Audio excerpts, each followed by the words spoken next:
de Derecho Político y se está grabando, así que joyas, y después los compañeros eh, que no tuvieron la posibilidad de estar también lo pueden ver por la grabación que seguramente las chicas suben a YouTube. Así que bueno, nada, me parecía importante que podamos charlar un ratito y que también despejemos las dudas que tengan, así que no tengan problema en ir escribiendo por el chat los que deseen y si no, desactivar el micrófono y hablar, no tengo ningún problema. No es una clase, sino que es un repaso entre compañeros.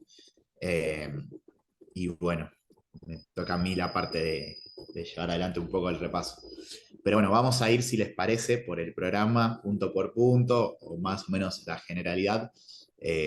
Y después al final, si quieren, despejamos las dudas, vamos también unidad por unidad despejando las dudas que haya.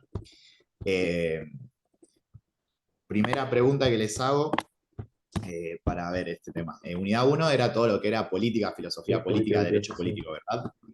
¿Alguno me Sí, puede contar eso? sí, sí. Genial, Lautaro, gracias. Bueno, entonces nada, vamos a arrancar con la primera parte.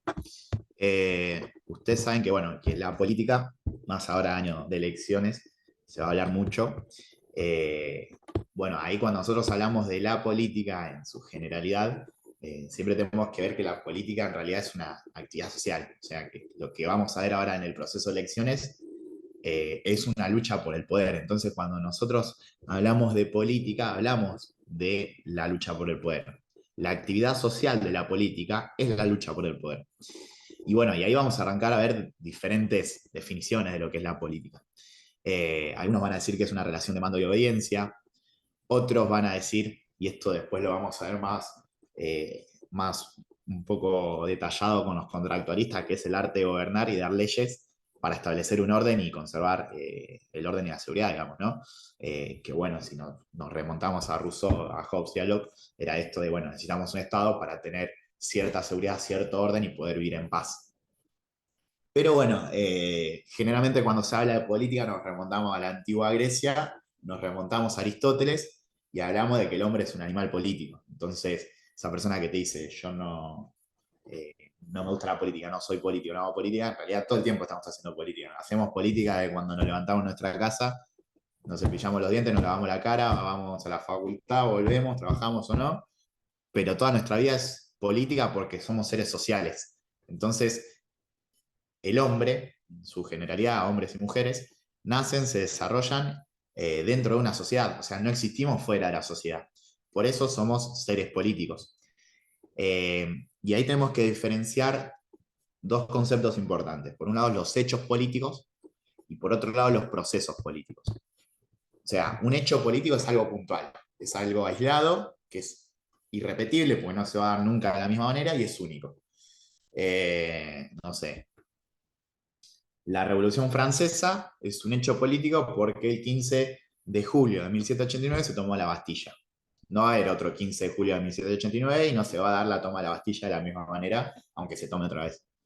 Eh, en este momento está hablando en la tele Cristina y en este momento Milei le respondió con un tuit a lo que está hablando. Bueno, no se va a dar otro acto igual, no se va a dar otro tuit en el mismo momento, no se van a dar otras elecciones como la del 2023, porque son únicas, son irrepetibles y esos hechos son puntuales. Ahora, cuando esos hechos, digamos, tienen una continuidad en el tiempo, o sea que,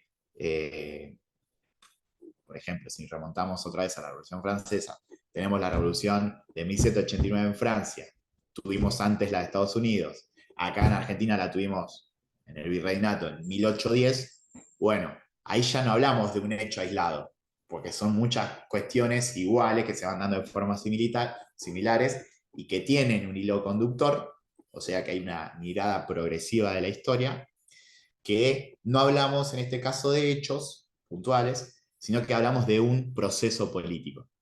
¿Sí? La diferencia entre un hecho político y un proceso político es que el hecho es algo puntual, algo aislado, es un acontecimiento que no se va a volver a repetir, y que el proceso tiene muchos hechos políticos digamos, en su haber que uno va llevando a otro. ¿Se entiende esto? ¿Alguno tiene alguna duda hasta el momento de lo que dijo Nico? Si No, creo que hasta ahí quieren, vamos. Bien. Cualquier cosita en el chat, no hay problema. Entonces, ahí nosotros cuando hablamos de política, podemos hablar de la filosofía política, de la ciencia política, el derecho político, de la política y el derecho. ¿Qué es lo que nos puede interesar? Bueno, primero, en cuanto a la política y el derecho, o sea, la función del Estado, ¿no? Porque el Estado y el derecho surgen para esto que les decía antes, ¿no? Para, digamos, establecer el orden y, y para legitimar de alguna manera también la dominación de una clase social sobre otra. Entonces, el derecho político va a estudiar la teoría del Estado, cómo el Estado nace, cómo evoluciona y cómo se da el funcionamiento del Estado. En cambio, la política y el derecho lo que va a hacer es entender cómo ese Estado establece reglas, que nosotros conocemos como leyes, para regular la convivencia de la gente. Si no, cada uno haría lo que quisiera. Y por otro lado, y no es menor porque esto es tema de parcial generalmente, la cuestión de la filosofía política. Ustedes saben que ahí tenemos distintas concepciones. La primera es la concepción religiosa, o sea, que hay un poder divino, digamos, hay libre albedrío y que todo lo que va sucediendo en el mundo tiene su explicación con la cuestión de que lo creó Dios o Dios lo quiere así. O sea, el hombre es creado a imagen y semejanza a Dios. Y el universo en general tiene un orden divino que Dios lo va estableciendo. De ahí, por ejemplo, que surge la monarquía. Ahora, después nosotros planteamos otros tipos de concepciones, ¿no? Y ahí nos vamos a centrar en una cuestión que es importante, que es el idealismo. El idealismo versus el materialismo. Si ustedes se ponen a prestar atención en la palabra en sí, idealismo, digamos, viene de la idea. O sea, mientras idealismo viene de la idea, materialismo obviamente va a venir de la materia. El idealismo se divide en dos. Un idealismo que es subjetivo y un idealismo que es objetivo. El idealismo subjetivo, que es el que pregona Kant, no se pregunta por el ser, sino que trata de ver en qué medida se puede conocer. O sea, que no importa en sí la persona, sino cómo esa persona puede conocer la verdad. Entonces, esa persona que quiere conocer la verdad tiene una intuición que la lleva a conocer la verdad.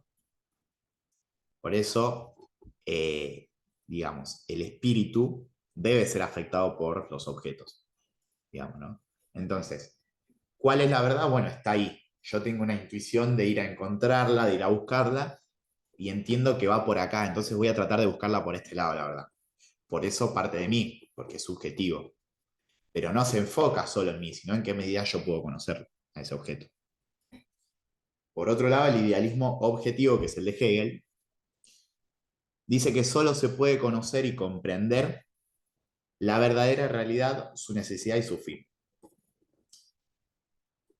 Esto es un poco complejo de entender, pero digamos, para entenderlo tenemos que decir que el sujeto es capaz de conocer al objeto, pero con identidad de pensamiento y de ser. Entonces, ¿qué diferencia a Hegel de a Kant? Bueno, que Hegel parte del objeto y Kant parte del sujeto. Y mientras Kant dice que el idealismo es subjetivo, el sujeto puede buscar con una intuición la verdad, el sujeto para Hegel es capaz de conocer al objeto, pero con identidad de pensamiento. ¿Qué quiere decir esto? Que se posiciona en otro foco. ¿Qué quiere decir esto? Que no se pregunta por el ser y cómo el ser conoce, sino que va un poco más allá de eso. Entonces, ¿el sujeto es capaz de conocer al objeto? Sí, pero no con una intuición. Por eso, mientras el primero se enfoca en lo subjetivo, el segundo se enfoca en lo objetivo. Y después tenemos el materialismo, que esto es importante cuando analicen Marx, que hay un materialismo mecanicista y otro dialéctico. El mecanicista, digamos, se enfoca en lo biológico, en lo fisiológico, o sea, la naturaleza mecánica de la persona, que no es tan importante. Pero sí es importante el materialismo dialéctico. Porque en el materialismo dialéctico nosotros vamos a entender cómo funciona el pensamiento de Marx. Primero, una materia, como vengo diciendo, no la idea, o sea, lo importante no pasa por la idea, sino por la materia, por la sustancia, por el hombre en sí mismo. Y es dialéctico porque hay una confrontación. La dialéctica es la tensión, el movimiento y cambio. O sea, la dialéctica es yo pienso una idea, yo pienso A, y en otra persona me dice yo pienso B. O sea, yo, Nicolás, digo A. Lautaro me dice, no, Nicolás, eso que vos estás diciendo no es así. El agua no está fría, está caliente. Y viene Ruth y me dice, no, miren, el agua no está ni fría ni caliente, el agua está natural. Es una síntesis. Esa es la dialéctica. Bien. Cuando nosotros hablamos... ¿algo para agregar a mí? No sé si querías contar algo.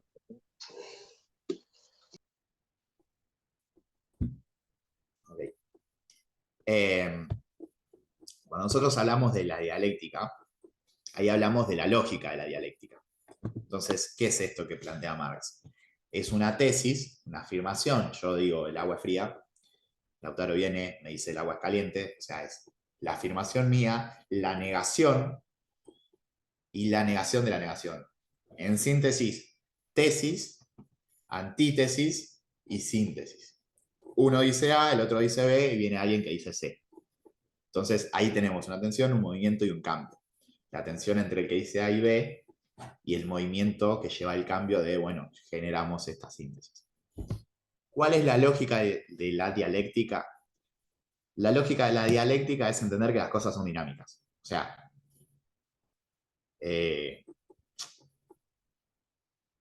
la dialéctica en sí, entendiendo que las cosas son dinámicas, va a entender que o sea, la sociedad y la evolución de la humanidad está todo el tiempo cambiando.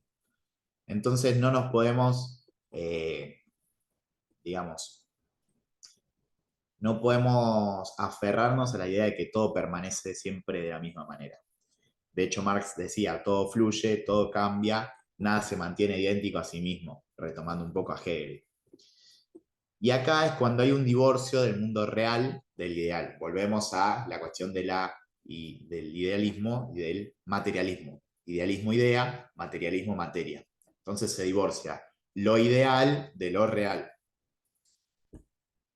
Y ahí decía que donde termina la especulación comienza la vida real. Porque claro, generalmente los griegos que empezaban a hablar de la filosofía y después venían durante muchos siglos otros pensadores, los romanos, tenemos a Cicerón, claro, todos hablaban en abstracto, digamos, todos partían de una idea. Entonces Marx dice, no, bueno, gente, pensemos en lo abstracto, buenísimo, pero prioricemos al hombre, que es lo concreto. Entonces Hegel dice, los hombres pensaban dialécticamente antes de que digamos, de que se den cuenta o que supieran lo que es la dialéctica. ¿Por qué pensaban dialécticamente antes de que se den cuenta lo que es la dialéctica? Y porque nosotros naturalmente tendemos a confrontar con el otro. Y lo que condiciona la historia termina siendo el espíritu. Y ahí agarramos a Marx, que es una continuidad de Hegel, y lo que dice Marx es básicamente que lo importante es el hombre y su desarrollo real empíricamente registrable. ¿Qué quiere decir esto? Básicamente que lo que condiciona a la historia y al hombre son las relaciones de producción. Y ahí nosotros nos empezamos a confrontar ideas, a analizar qué son las relaciones de producción. Entonces, si nosotros ahora vamos a una fábrica, o sea, a la cooperativa del Amanecer, y vemos cómo los trabajadores, digamos, funcionan mediante cooperativa, pero que termina siendo una excepción, porque siempre en los trabajos generalmente tenemos a una persona que es un jefe que manda y otra persona que es un empleado que obedece. Bueno, a lo largo de la historia de la humanidad, dice Marx, siempre pasa lo mismo. O eras amo y esclavo, o eras vasallo y señor feudal, o eras burgués y proletario. Simple. Entonces, ¿qué nos quiere decir con esto? Bueno, que las relaciones de producción van a condicionar, o sea, dónde nos posicionamos nosotros socialmente es lo que condiciona lo que viene después. ¿Se entiende esto o hay alguna duda?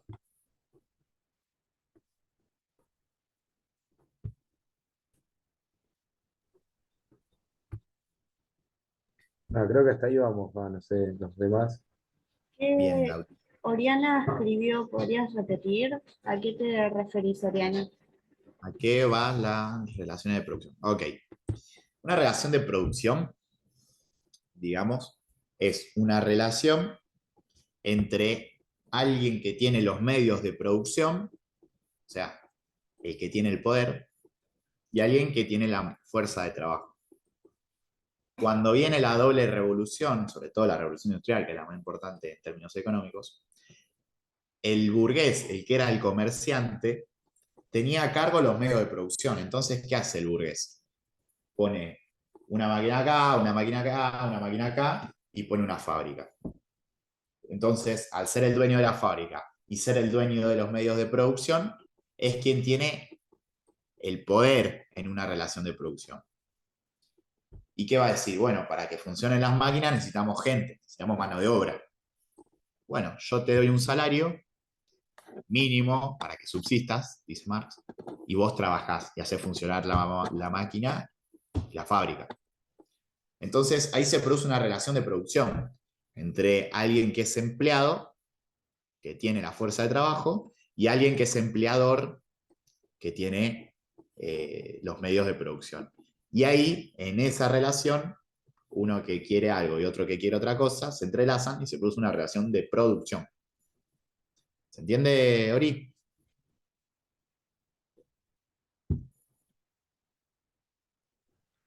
Genial.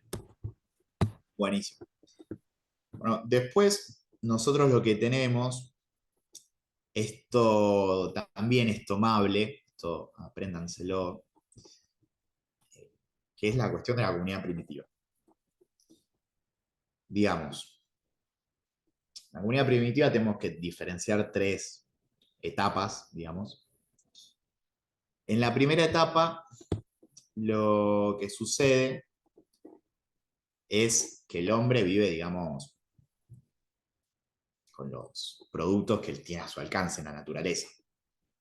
Bueno, si uno estudió la teoría de Darwin, se va viendo cómo el hombre va evolucionando de que encuentra una piedra y hace un fuego hasta lo que hoy conocemos como la era digital.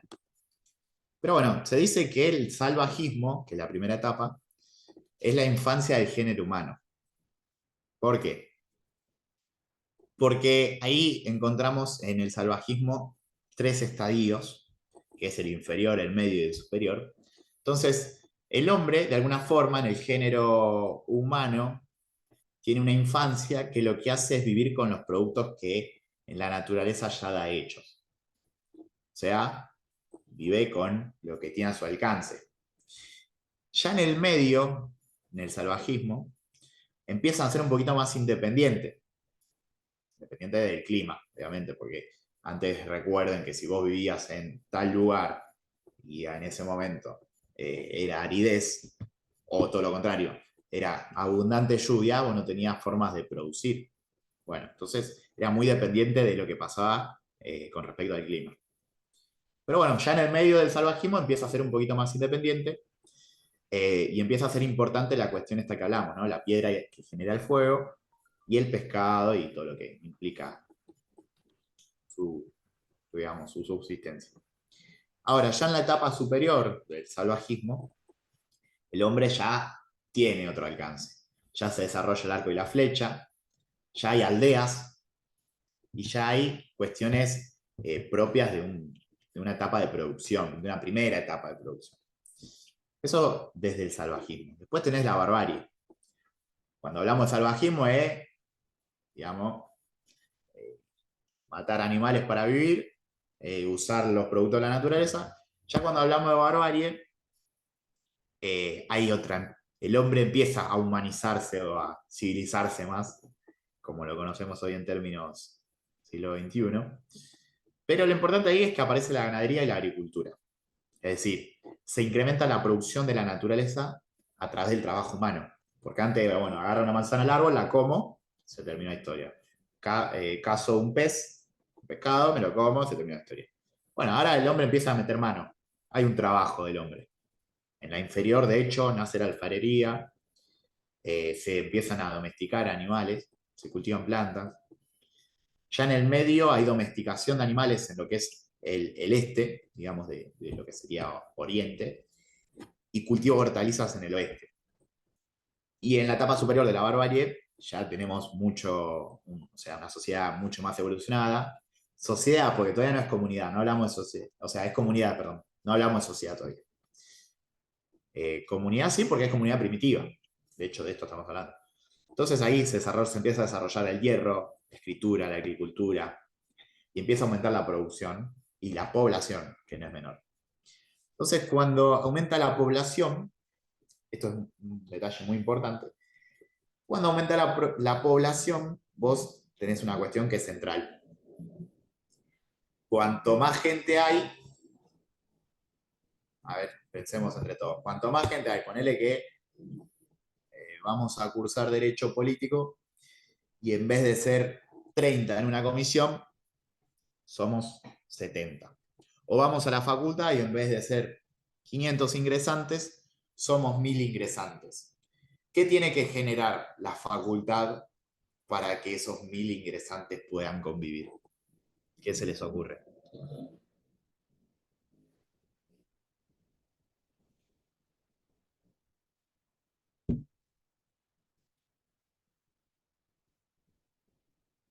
Es decir, podemos vivir 1000 ingresantes de la nada que no aparecían en ningún, digamos, una agenda, ningún plano de nadie. Grupos. Bien, Ori. Esos grupos, esos grupos tienen que estar coordinados, porque si no, cada grupo hace lo que quiere. Entonces, ¿qué es lo importante que quiero remarcar acá? Y quedan 6 minutos y después vamos, si quieren, a otro Zoom. Así seguimos. ¿Qué es lo importante que quiero marcar acá? Cuando aumenta la población, aumentan los grupos, aumenta la comunidad, de alguna manera tenemos que tener una organización. Si no nos organizamos es complicado. ¿Y cómo te organizás? Y bueno, empezamos a poner pautas. Y acá, cuando pasamos de la barbarie, donde cada uno hace lo que quiere, y vamos a civilizarnos, aparece la civilización, aparece el Estado. Y esto es importante porque con este Estado, que en ejemplos concretos lo vemos en Grecia y en Roma, primero aparecen las divisiones territoriales, el cobro de impuestos, pero digamos, el Estado es lo que genera la primera división social. ¿Por qué? Porque primero teníamos a las comunidades divididas en gen y en fratrias, digamos, por la familia, digamos, donde el hombre iba a la guerra y la mujer se quedaba en la casa. Pero con esta primera división social del mercado, del trabajo, ya no hay más intercambios accidentales, digamos, ¿no? ¿Qué es lo importante? Que acá los que iban a la guerra, si vos perdías, te transformabas en esclavo del otro, del que ganaba. Y ahí, en esa primera división social de trabajo, aparece uno que perdió y otro que ganó, uno que se transforma en esclavo y otro que va a dominar a esclavo. O sea, un explotador y un explotado. Esto es importante porque así aparece lo que llama Marx una relación de producción. Entonces, alguien que domina, alguien que es dominado. Después viene la segunda división social del trabajo. O sea, el esclavo ya no es más una adquisición de la guerra, sino que es un elemento esencial. O sea, con el esclavo aparece la propiedad privada. Entonces, eh, digamos, lo importante era que los libres y los esclavos, más los ricos y los pobres, formaban a la comunidad. eh, pero lo fundamental, digamos, es que vos, como esclavo, no solamente trabajabas para la comunidad que había sido derrotado, sino que ahora empezabas a trabajar para una familia propia. O sea, yo tenía mi propio esclavo. El propio esclavo atendía mi casa, venía, me servía la comida. Era propiedad mía. Entonces, no es la misma propiedad privada que hablamos ahora cuando hablamos de un alquiler de una casa, que la propiedad privada. Una persona era propiedad privada de otra, porque es un esclavo. Y la tercera división social del trabajo es importantísimo porque es donde aparece el dinero. O sea, el dinero genera que haya un empobrecimiento de las masas, de la comunidad, de la gente. Y ahí es cuando surge la aristocracia, o sea, un grupo selecto que tenía el poder y todos los demás que eran pobres. Bueno, cualquier coincidencia con el 2023, pura casualidad, o sea, tenemos 20 y pico de siglos donde eso permanece. Por eso dice Marx que la historia de la humanidad es la historia de la lucha de clases. Una relación de producción es una relación de explotación. Bien, esto nos lleva a Grecia y Roma, esta tercera división social del trabajo. Pero me parece que para hacerlo más prolijo, vayamos a otro Zoom, si les parece, y continuamos con eso. Y si Sí, tienen alguna duda o pregunta, la van anotando y ahora la respondemos. sepan que puse el link del Zoom en la descripción del grupo, así que nomás entran, apretan y se vuelven a meter al ¿Es el mismo mismo Zoom. link? ¿Sí? Sí, sí, sí, es el mismo. Genial. Así que bueno, Dale. ahí dentro de un cachito nos vemos de vuelta, entonces. Genial, Chao, Guille. gracias. De nada.